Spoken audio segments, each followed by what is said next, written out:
In the last couple of videos, we've been working with a couple of sets here, x and y. X consists of the values 4, 8, 12, and 16. The mean for these values is 10, and the variance is 20. Then y consists of the values 2, 5, and 11, and the mean for that set is 6, and the variance for that set is 14. And then we defined a set z that consisted of the differences of all the values in those two sets. So in other words, we take 4 and subtract 2, 5, and 11, and then move to 8 and subtract 2, 5, and 11, and on out until we get to 16 and subtract 2, 5, and 11. And we have that set listed here. And that set then would consist of the values 2, -1, -7, 6, 3, -3, on out like this until we get to 14, 11, and 5.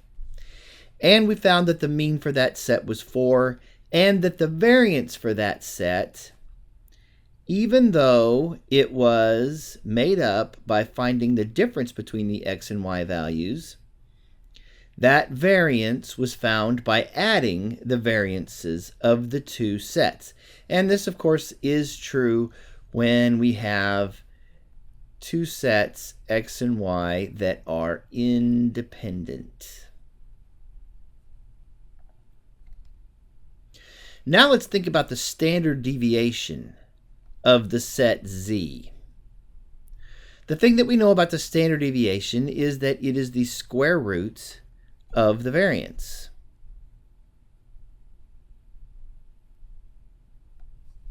Well, if we think about this variance right here, we already know that that variance is the sum of the variances of the two sets.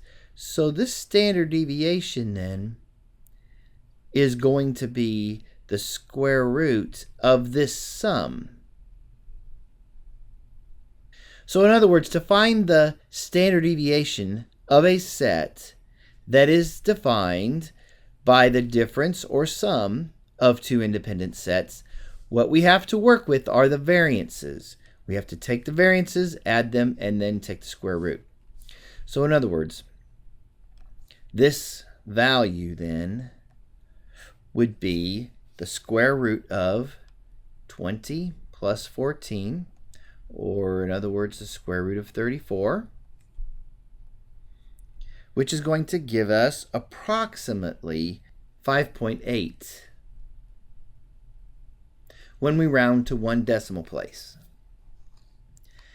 Now, what we might be tempted to do in order to find the variance, or the standard deviation rather, of a set like this, where this set is defined by a sum or difference of the values of two independent sets, what we might be tempted to do is add the standard deviations, but you cannot do that.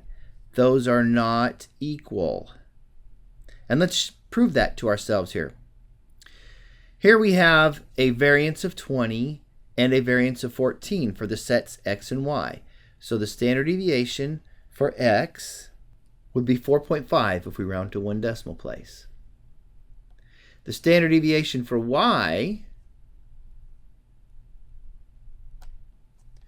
would be 3.7. Now if we add those up, standard deviation of x plus the standard deviation of y, what we get, 4.5 plus 3.7, will be 8.2. Now that is not equal to what we already know is the standard deviation of the set z. So again, you cannot add the standard deviations of these two independent sets to get the standard deviation of the set that is built by finding the sum or difference of the values of these two sets, like you can with the variance. You can do that with the variance. But since we know that the standard deviation is just the square root of the variance, then it makes finding the standard deviation easy. All we do is add the variances for the two sets and then take the square root of that sum. And that will give us the standard deviation for our constructed set.